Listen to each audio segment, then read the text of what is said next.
Mateus capítulo 7, do 7 até o 11. Diz assim: pedi e dar-se-vos-á, buscai e achareis, batei e abri-se-vos-á. Pois todo o que pede recebe, o que busca encontra, e a quem bate abrir-se-lhe-á. O qual dentre vós é o homem que, se porventura o filho lhe pedir pão, lhe dará pedra? Ou se lhe pedir um peixe, lhe dará uma cobra? Ora, se vós que sois maus sabeis dar boas dádivas aos vossos filhos, quanto mais vosso Pai que está nos céus dará boas coisas aos que lhe pedirem? Amém. Eu tinha 4 sermões para escolher entre eles para trazer para os irmãos hoje.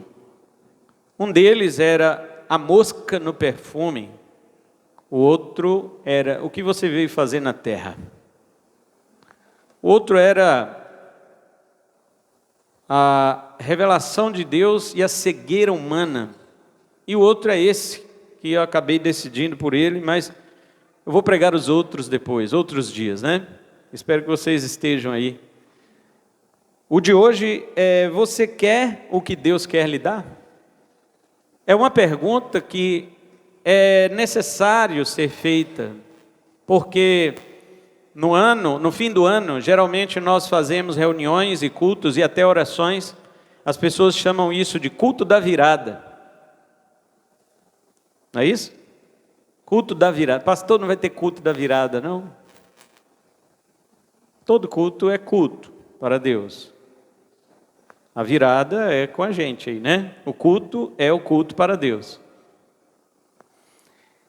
E no final, quando nós vamos orar, nós fazemos basicamente 3 tipos de oração.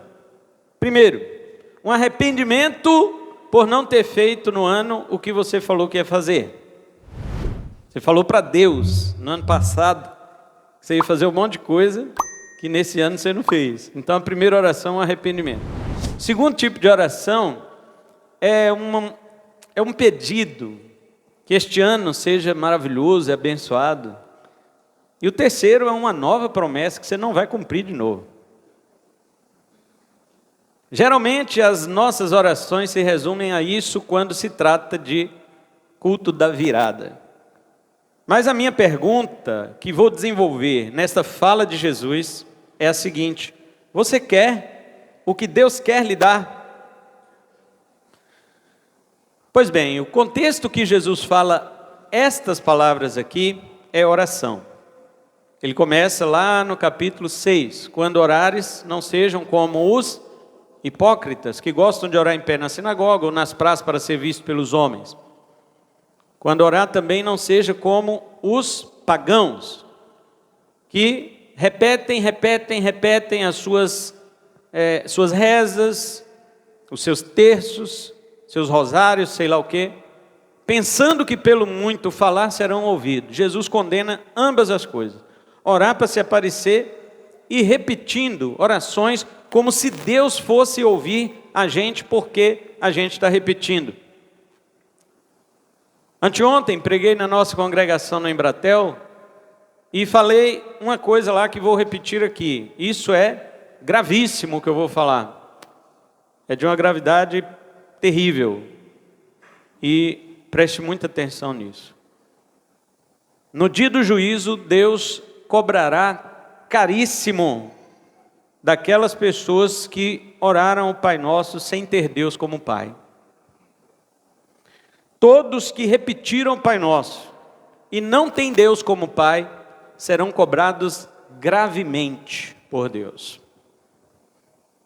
No Salmo 50, verso 16, Asaf diz assim: mas ao ímpio diz Deus: o que tens tu que ficar repetindo as palavras da minha lei na tua boca, se no teu coração você odeia os meus mandamentos? O que você quer repetir na oração de Pai Nosso que está na Bíblia, em Mateus 6, 9 a 13? Quando começa o versículo 9, nós só decoramos assim: Pai Nosso está no céu, santificado seja o teu nome. Mas antes disso, no próprio versículo 9, antes do Pai Nosso está escrito assim, Jesus falando: mas vós orareis assim. Vós quem? os discípulos, os filhos de Deus. Jesus não está dizendo para todo mundo orar. Ele está falando para os filhos de Deus orarem, chamarem Deus de Pai.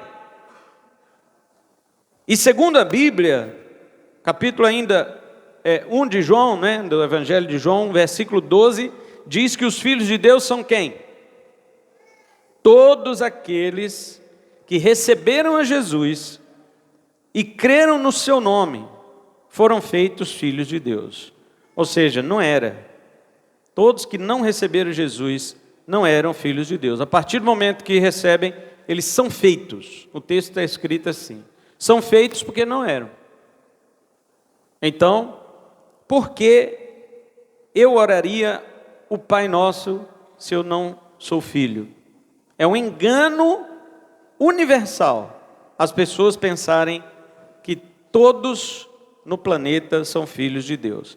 A filiação universal é um engano universal, porque não existe paternidade universal. A paternidade divina está sobre todos aqueles que recebem e creem no nome do único Filho de Deus chamado Jesus Cristo. Essa é uma realidade bíblica que choca as pessoas, mas não importa. Importa o que a Bíblia diz e não o que nós pensamos. Pois bem, Jesus estava falando aqui, pedi e dá-se-vos-á, sobre oração. Como ele havia ensinado como não orar, ele também usa ou ensina como orar. E para orar ele nos dá um modelo. Esse modelo é o Pai Nosso. O Pai Nosso não foi dado para ser repetido, mas um modelo para ser expandido. A oração do Pai Nosso, por exemplo, quando ela começa como Pai, você já pode parar aí, no momento da sua oração, você que é filho de Deus. Quando você for orar o Pai Nosso, você se ajoelha e diz assim, Pai, e diz para Ele, obrigado por ter me feito filho de Deus, por isso eu posso te chamar de Pai. Estenda essa oração, não vá direto repetindo como os pagãos fazem. Pare em cada palavra, medite nela e expanda a sua oração. Obrigado, Senhor Deus, porque se eu não fosse feito filho de Deus por meio de Jesus, eu não poderia chamar o Senhor de Pai. Mas a tua palavra diz que quando eu fui feito filho, o Espírito do Senhor veio habitar em mim, e eu agora posso dizer, Abba, Pai. Você tem muito tempo de oração só na palavra Pai. Depois, quando você disser o nosso, você começa a agradecer a Deus por ter irmãos. Porque lá na oração não está escrito Pai meu que estás nos céus, e sim Pai nosso, porque você tem irmãos, porque Deus salvou outras pessoas além de você, porque Deus também trouxe outras pessoas redimidas do cativeiro do pecado e do diabo para a sua presença como você. Você não está sozinho na família de Deus. E por aí vai, que estás nos céus, porque Deus é altíssimo, tremendo, digno de temor, respeito, e você e eu somos nada, por isso que estás no céu. E santificado seja o teu nome, quer dizer que tudo o que você fizer, falar, pensar, agir, olhar, todas as coisas devem ser feitas para santificar o nome de Deus, para separar. Santificar quer dizer separar. Separe o nome de Deus, não use o nome de Deus em vão. Jesus está dizendo isto. E por aí vai, não vou pregar sobre o Pai Nosso hoje, mas a pergunta é, você quer o que Deus quer lhe dar? Quando termina o Pai Nosso no versículo 13, as pessoas se esquecem do versículo 14 e 15. Porque o versículo 14 e 15, depois que prossegue a oração do Pai Nosso, ele diz assim, se vós perdoardes aos homens as suas ofensas, também o vosso Pai Celeste vos perdoará as vossas. Mas se não perdoardes aos homens as suas ofensas, o vosso Pai Celeste também não vos perdoará.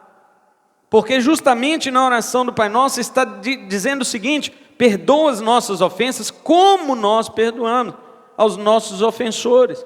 Se eu não perdoo, eu também estou dizendo para Deus não me perdoar.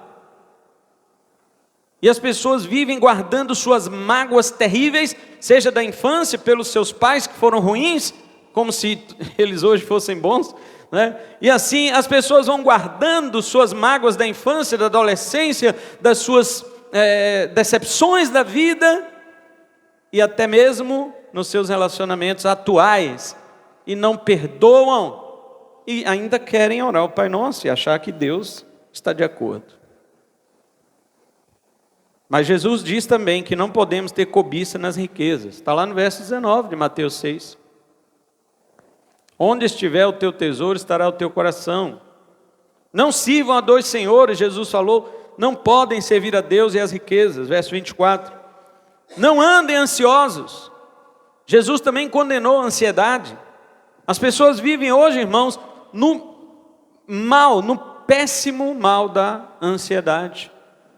A ansiedade, ela é, na realidade, a sua raiz, ela é uma desconfiança do cuidado de Deus.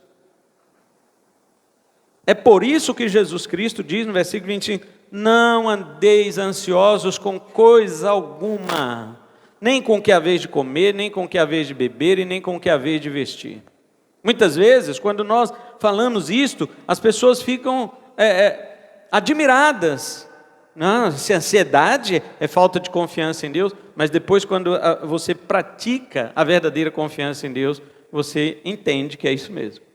Porque aconteça o que acontecer, você está nos braços do Pai. Você está guardado por Deus, não importa o que vai acontecer.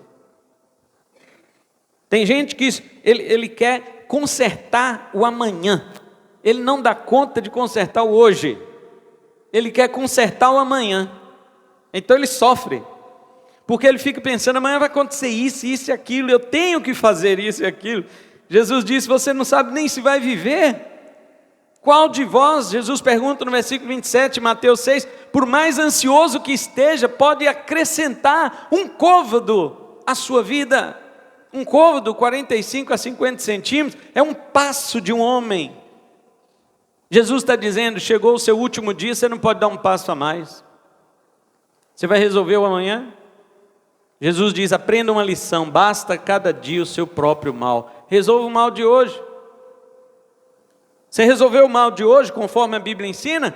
Então vai para a sua cama, à noite, deitar, descansar. Jesus disse, deixe para o outro dia os seus próprios cuidados.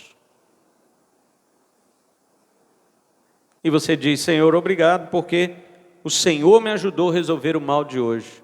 O mal de amanhã fica para quando eu acordar, se eu acordar. Então, Jesus diz mais, não acumulem tesouros na terra, mas sim no céu. E diz, busque em primeiro lugar o reino de Deus, sua justiça. Tudo isso no contexto do que deve orar. Agora ele encerra dizendo assim, pedi e dá-se-vos-á.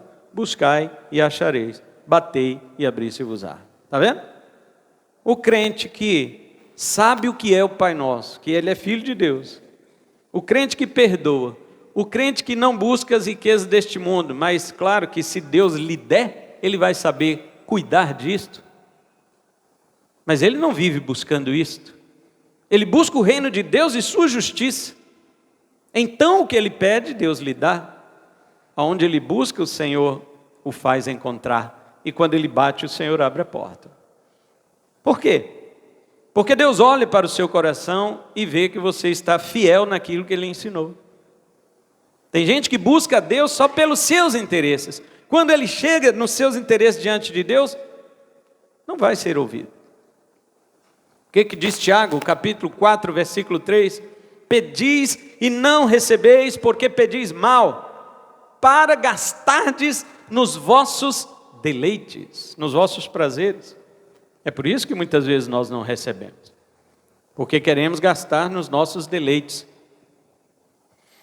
Então, primeira coisa, o primeiro verbo que Jesus usa é pedir. Isto é sinal de dependência. Diga comigo assim, pedir, sinal de dependência. Pois bem, tem gente que diz assim, pastor, neste ano eu vim à igreja só para agradecer. Ele fala isso como se ele fosse melhor do que aquele que veio pedir. Ele se sente superior àquele que veio pedir. Tanto que as pessoas usam essa expressão, eu não peço nada a Deus, eu só agradeço. Mas ele fala com orgulho de ser superior, de ser mais crente do que aquele que pede. porém Jesus ordena pedir. O verbo aqui está no imperativo, segunda pessoa do plural, pedi, vós. Jesus nos manda pedir. E quando nós nos aproximamos a Deus em oração, devemos nos lembrar de que isto é possível somente por meio de Cristo Jesus. Deus não tem comunhão com o incrédulo. Outra coisa que muitas vezes que eu falo, as pessoas também ficam chocadas. Deus não ouve a oração do incrédulo. A Bíblia diz que até mesmo o esforço do ímpio para Deus é abominável. Abominável. Provérbios 15, versículo 8. Veja bem, irmãos, como alguém pode se aproximar de Deus? Por meio de quem que alguém se aproxima de Deus? Pode falar. Por meio de Jesus. Se uma pessoa não tem Jesus, como é que ela vai se aproximar de Deus?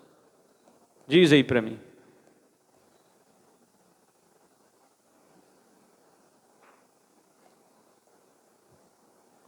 Então não tem como. Mas se Deus se agrada das nossas orações, Ele vai nos dar as coisas por causa de Jesus Cristo. Por Jesus Cristo. Não porque somos melhores do que outras pessoas. Ou seja, podemos nos aproximar de Deus e pedir? Sim. Há cristãos, que dizem que só agradece, como eu disse agora, como se isso fosse mais santo. Mas quando você pede, você não manda. Quando você pede, você se humilha. A Bíblia diz que quando você pede, você suplica. Orar pedindo não é mandar. Existe um missionário aí, famoso no Brasil, numa rede de televisão, numa igreja muito conhecida, que ele diz que pedir no grego é determinar, é ordenar. Isso não é verdade. É verdade no grego ático. O grego ático é o grego clássico, que os filósofos usavam. O grego escrito no Novo Testamento não foi um grego clássico, foi o grego koiné. Koiné significa comum, é o grego falado pelas pessoas comuns. E neste grego havia muitos hebraísmos. O que é hebraísmo? É uma característica da língua hebraica. Os judeus que falavam grego, eles colocavam muitas palavras gregas que os filósofos usavam com o sentido hebraico daquilo que eles já conheciam. Então a palavra pedir, ela tem o significado de rogar, de suplicar, de se humilhar. Este é o sentido. Então quando você suplica, você se põe em posição de dependência e não de exigência. O que é que Jesus garante então para quem pede assim? Pedir e dar-se-vos-á. Jesus diz que você pode pedir dessa forma e lhe será dado. Isto é, quando você pede, você se humilha, você reconhece a grandeza de Deus e a sua insignificância. Tiago diz, nada tendes porque não pedis. Mas como você sabe que pode se aproximar dele por causa de Jesus, então você pode e deve pedir, mas só aquilo que Jesus pediria. Peça para Deus, sim, mas só o que Jesus pediria.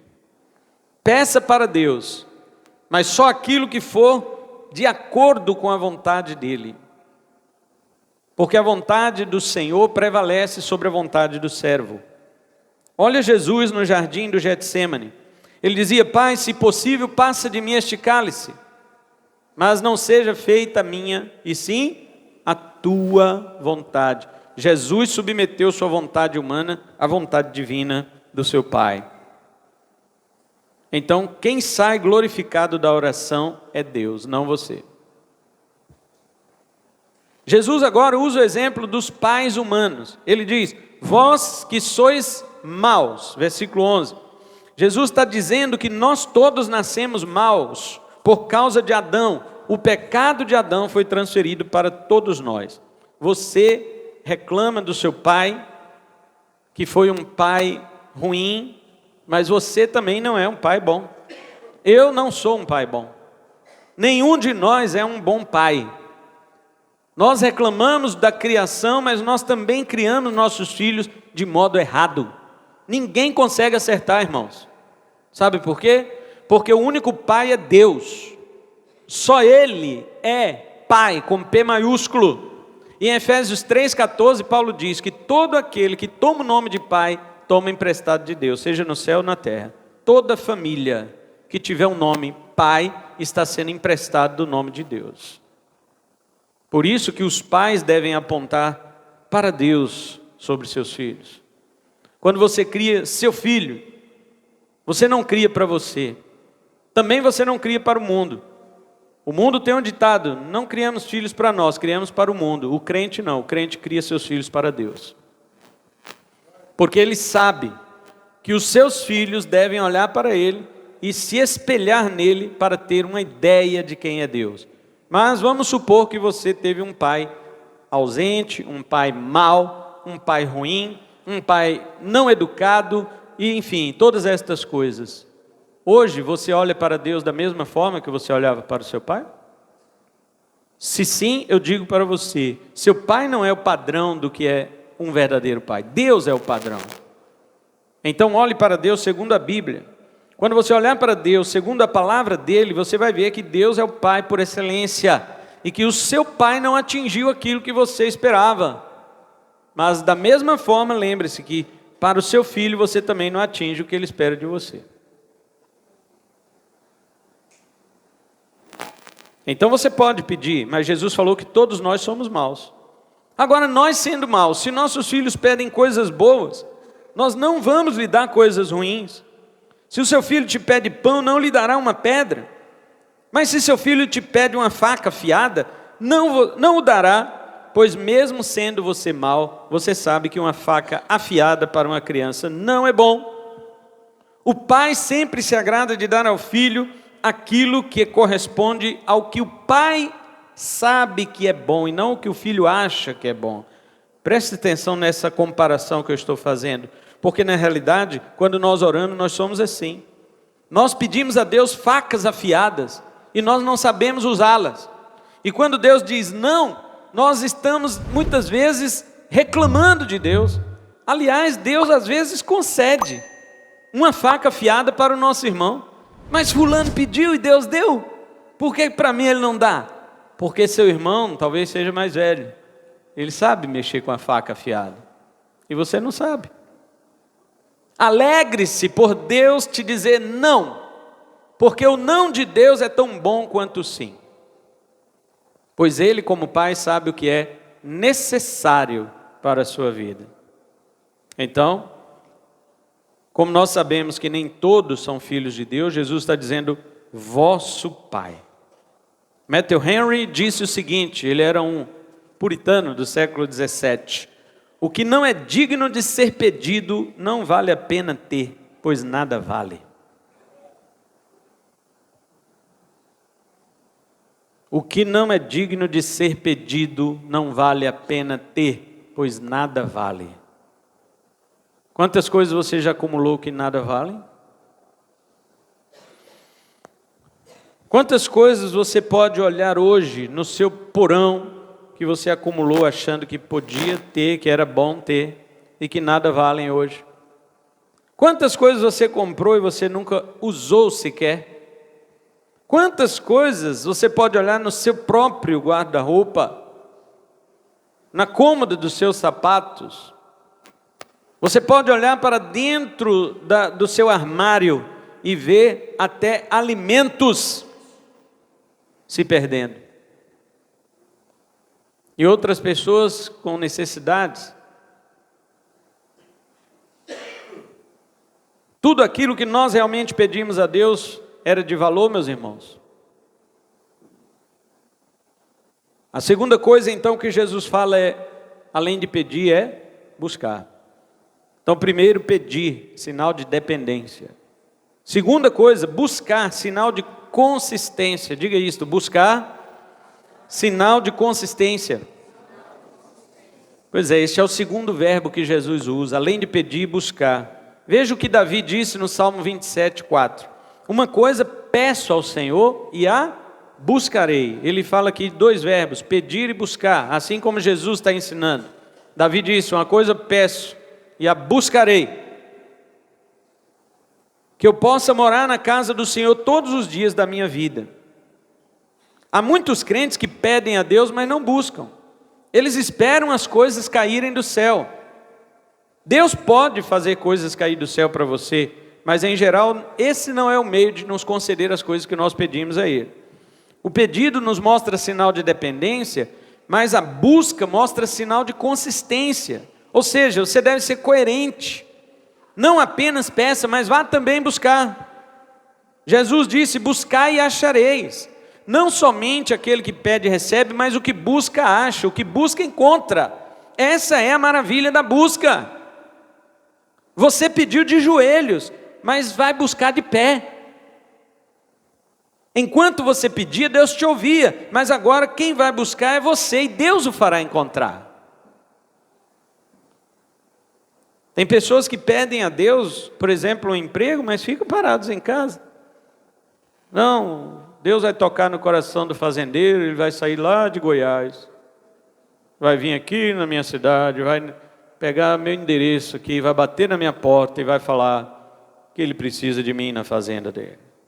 Não, meu irmão, você pediu a Deus, vá buscar. É óbvio que estamos falando de coisas materiais aqui, porque é o que a maioria pede. Mas se formos falar das coisas espirituais, o que é que você tem pedido a Deus espiritualmente? Lembra aí. O que é que você tem pedido espiritualmente a Deus? Está difícil lembrar, irmãos? Vixe, estou lembrando não. Acho que eu pedi muita coisa material, está vendo? Você pediu para Deus para que você o amasse mais? Você pediu isto para Deus? Você pediu a Deus que você o conhecesse mais? E quando você levantou da sua oração pedindo a Deus para conhecê-lo mais, você andou até sua Bíblia e foi ler? Ou você ficou esperando a revelação dentro do quarto?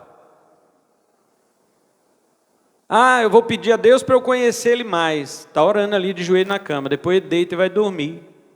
Porque Deus vai, de alguma forma, se apresentar para ele e manifestar mais. Não, meu filho, pedi e dá-se-vos-á, mas buscai e achareis.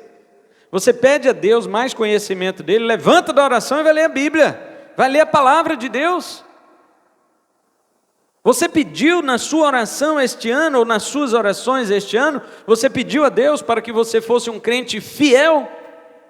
Um crente fiel a Deus, irmãos, em todas as áreas da sua vida, fiel ao seu próximo, fiel à sua casa, fiel à casa de Deus, fiel aos dons que Deus lhe concedeu?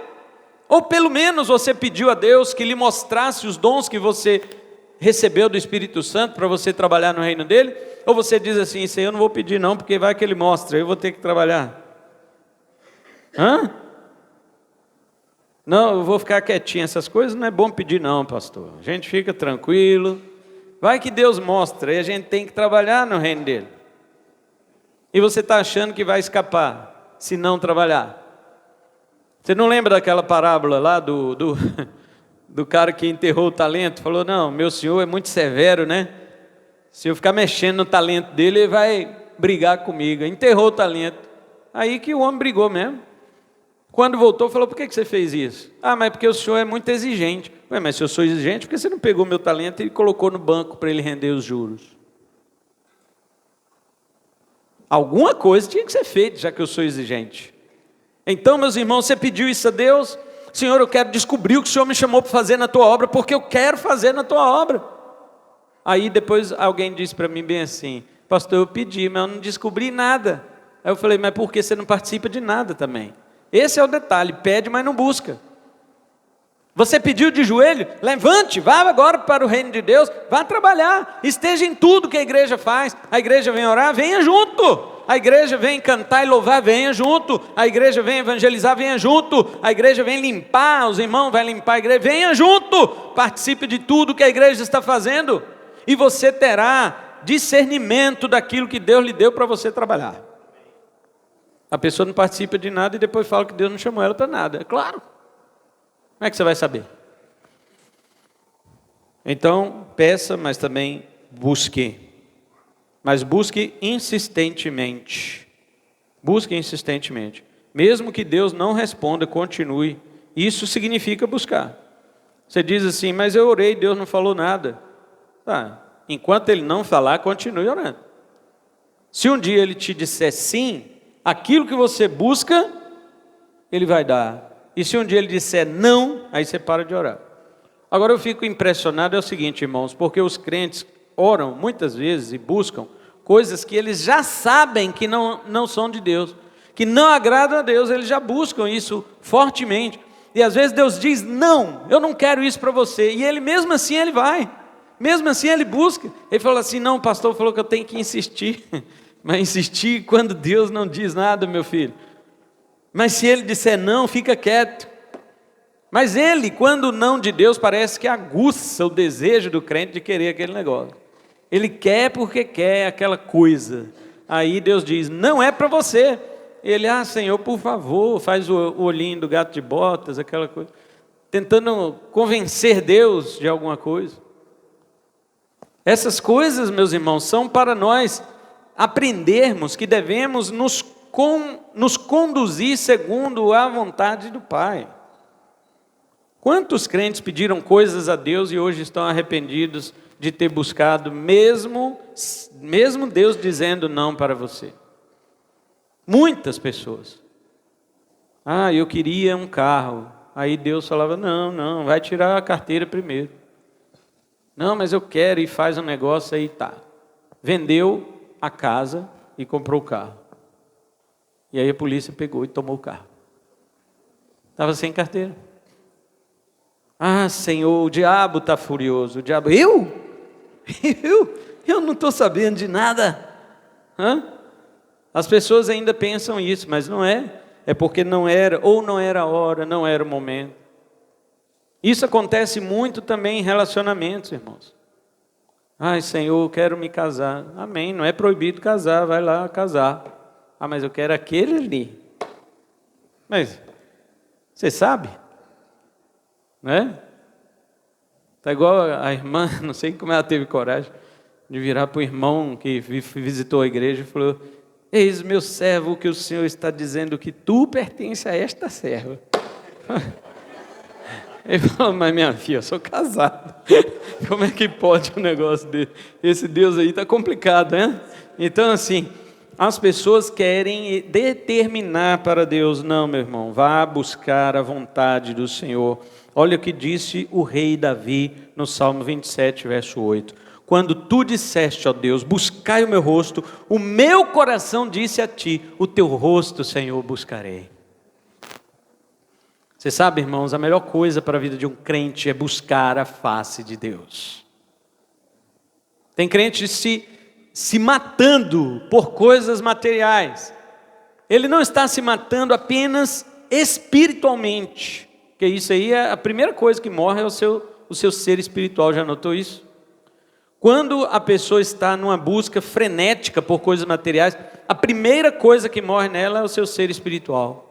Mas ela está morrendo também emocionalmente, ela está morrendo fisicamente. Você olha para a pessoa, ela está acabada, estragada, destruída, porque investiu todas as suas forças, investiu todo o seu tempo para coisas terrenas, materiais, que são passageiras. O sábio Salomão diz que elas são como bolhas de sabão.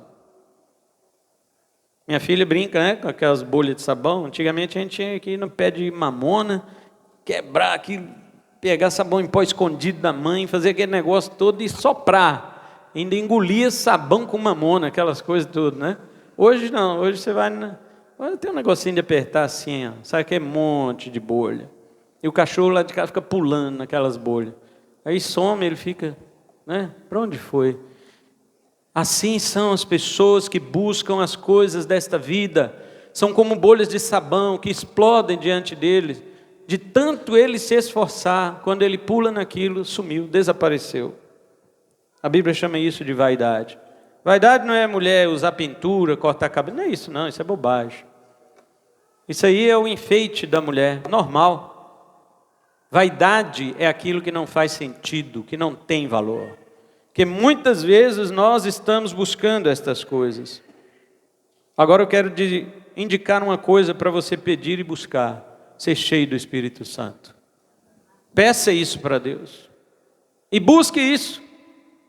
Pedir é simples, dobre o seu joelho e diga: Senhor, eu quero ser cheio do teu Espírito. Agora buscar é como? Levante-se dali e vá fazer o que o apóstolo Paulo disse para fazer, para ser cheio do Espírito. O que é?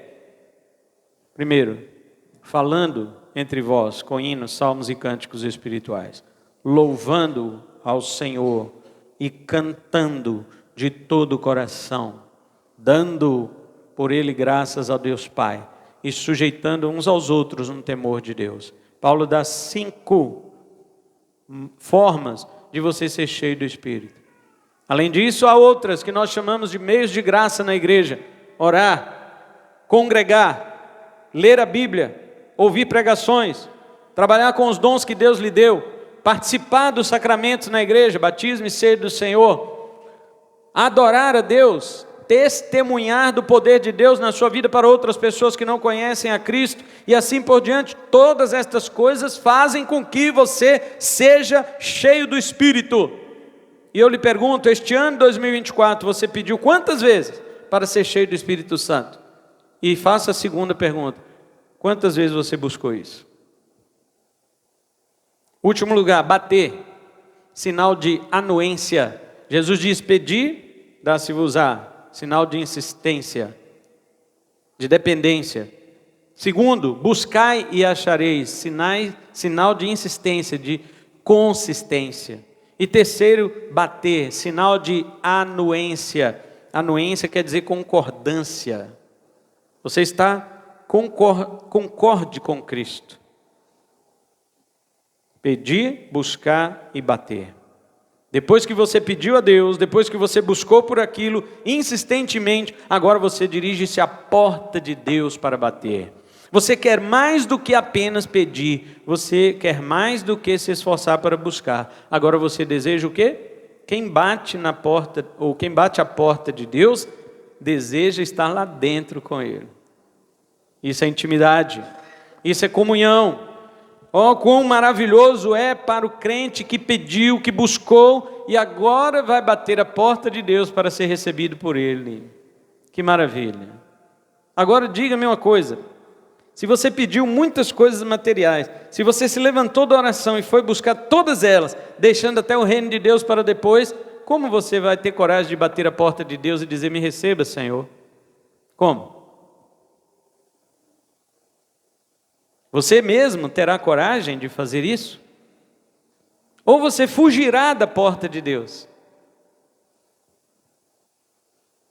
Aqueles filhos que amam verdadeiramente os pais, eles se alegram com a presença do seu pai em casa, e não só quando seu pai lhe traz uma sacola de presente. Mas Jesus diz que o crente que pediu, o crente que buscou e agora bate a porta, esta porta lhe será aberta. Jesus garante a resposta. Mas veja que a resposta é mais do que você receber aquilo que você pediu. É mais do que você encontrar aquilo que você buscou. A resposta mais sublime é você ver Deus abrindo a porta e lhe chamando para entrar à sua presença em comunhão.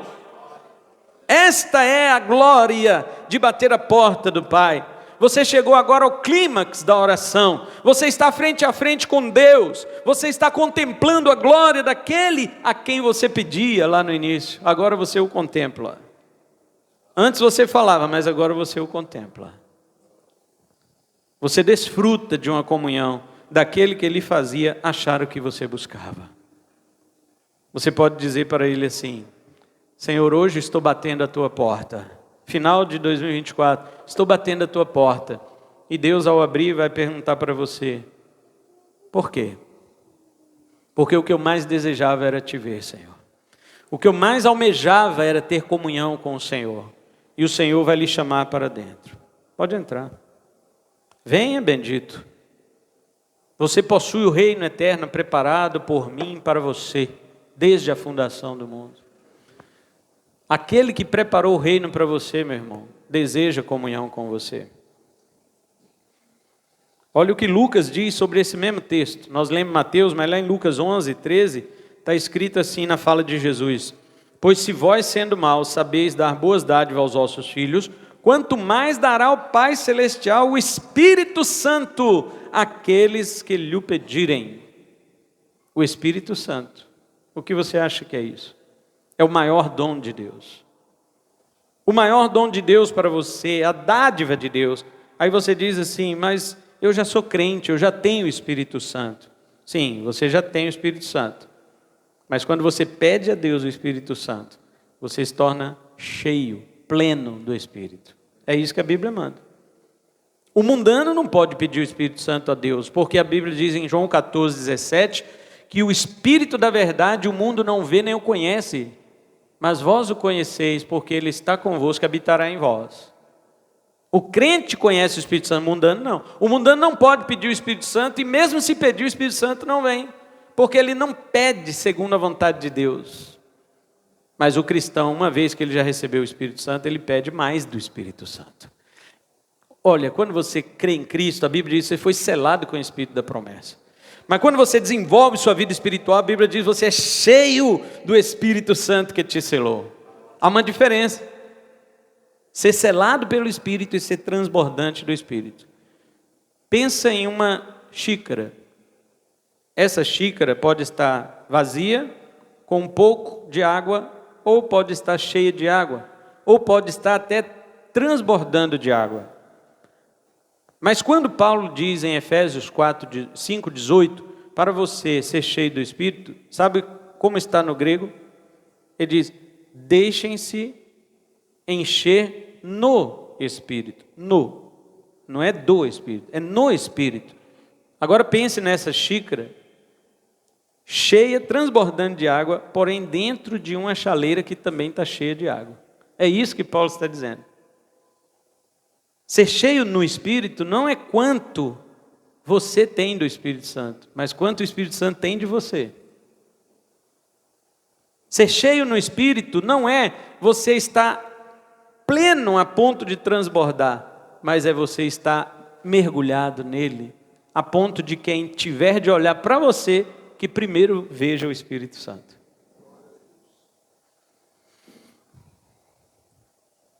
Então você pode bater a porta do Pai. E essas coisas que Deus tem para você, lhe serão dadas, porque você soube buscar o que era realmente precioso. O que você sabe que é o bem maior. Eu quero ser cheio do Espírito. Você tem que dizer isso para Deus. Agora pense nisso. Deus quer te dar mais do Espírito dele. Deus quer te dar. Eu até acho que Deus quer te dar mais do Espírito dele do que você quer o Espírito dele. Eu até acho que Deus tem maior interesse em te dar do Espírito dele do que você em buscá-lo. Vamos fazer um teste para isso? Nós, os crentes, vamos orar agora. Teremos alguns minutos de oração, agradecendo ao Senhor por este ano que se passou. Não faça promessas para Deus. Senhor, esse ano eu vou ler a Bíblia toda. Começa em janeiro, Gênesis. Aí quando chega lá em fevereiro, que ele começa a ler Êxodo, aí começa a construção do tabernáculo, Levítico. Começa lá as ofertas e o sacrifício, e fala, mas para que isso está na Bíblia? Começa aquela genealogia, fulano foi pai de cicrano, que foi filho de não sei quem. Mas para que tem isso na Bíblia? E aí você desiste de ler a Bíblia, só vai ler Gênesis de novo ano que vem, não é? Alguém, acho que, não sei se está aqui a pessoa, mas alguém me perguntou assim, pastor, por que esse negócio de genealogia na Bíblia? Não podia pular isso? Eu perguntei para a pessoa, você gostaria de ter o seu nome registrado no melhor livro do mundo? Claro que sim. Eu falei, pois Deus colocou nomes de pessoas registrados no maior livro do mundo. Não é você, porque você não viveu naquela época. Mas talvez não fosse também, porque se você tivesse vivido naquela época com essa mentalidade, Deus não ia colocar seu nome lá. Mas aquelas pessoas estão ali porque a Bíblia diz que Deus honra aquelas pessoas que o amam. E aquelas pessoas amaram a Deus e Deus fez questão de colocar o nome delas no maior livro do mundo.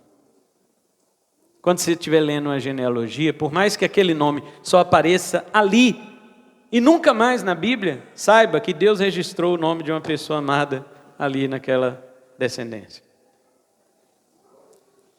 Ah, pastor, e o meu nome? Você fala de Deus ao seu companheiro? Você se reúne com seus irmãos para falar de Deus e não da vida dos outros? Então tem uma promessa para você, Malaquias 3,16. Todos aqueles que criam no Senhor, que confiavam no Senhor, se reuniam, está escrito lá. E eles falavam de Deus uns para os outros. E o Senhor o ouvia. E foi escrito um memorial com o nome daqueles que temiam ao Senhor. Deus tem um memorial com o seu nome, se você teme o nome do Senhor. Você quer ver isso? Então vá buscar, vá bater a porta de Deus. Você quer o que Deus quer que você tenha? Você deseja o que Deus quer te dar? Esta foi a pergunta do nosso sermão. E a aplicação final que eu faço são as seguintes perguntas para nós encerrarmos e orar. Será que já não perdemos muito tempo em nossas orações? Será que já não pedimos demais a Deus coisas corriqueiras, passageiras, banais, sem nenhum valor para a nossa própria vida espiritual, quanto mais para a eternidade? Pense na sua oração como um peso que você vai colocar numa balança. Pense, qual o peso das coisas que você não vai levar para a eternidade, para o céu, que você já pediu a Deus? Agora coloque no outro lado da balança o peso das coisas que você realmente vai levar para a eternidade. Qual pesa mais? Incrível, né? As coisas passageiras que deviam ser leves, elas pesam mais do que as eternas que deveriam ser duradouras.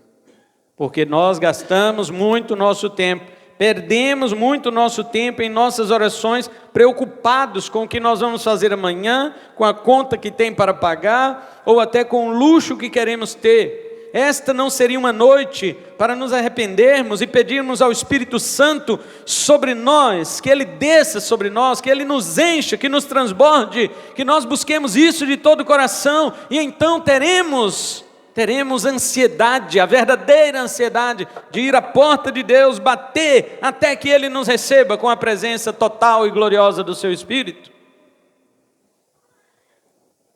Você quer o que Deus quer lhe dar? Se você diz que sim, foi essa a sua oração durante o ano? Você diz sim, eu quero o que Deus quer me dar. Foi toda essa a sua oração durante o ano? Então, que nós venhamos ter olhos espirituais para as coisas que realmente precisam ser pedidas, buscadas, e quando formos lá à porta de Deus, Ele nos receberá e nós seremos bem-aventurados, felizes. Amém?